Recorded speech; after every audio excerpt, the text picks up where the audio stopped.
Hello. ఇప్పుడు మీరు prints పెట్టుకున్న తర్వాత డిస్‌ప్లేలో మీకిలా పేపర్ జామ్ అని వస్తే దీన్నెలా రిజాల్వ్ చేయాలో మీకు చెప్తాను.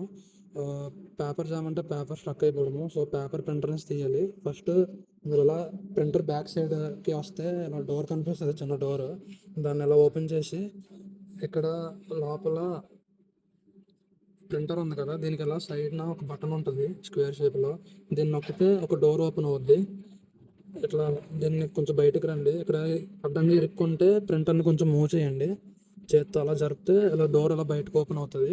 సో, ఇక్కడ మీరు చూసారు కదా! పేపర్ ఇక్కడ అలా స్ట్రక్ అయిపోయి ఉంటది.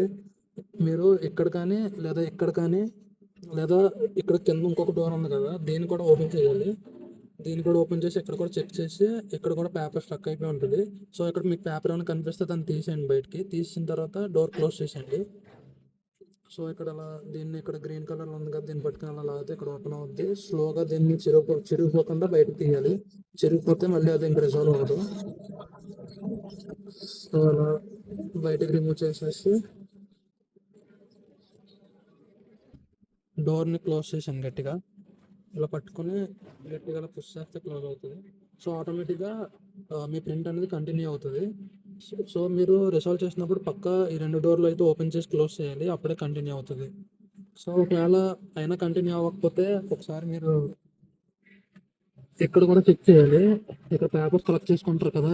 ఇక్కడ ఇరుక్కుపోద్ది పైన మీరు బోత్ సైడ్స్ పెట్టుకున్నప్పుడు. సో, ఇక్కడ ఇరుక్కుపోయినప్పుడు ఇక్కడ కూడా ఉంటే పేపర్ తీసేయండి. అప్పుడు కంటిన్యూ అవుతది.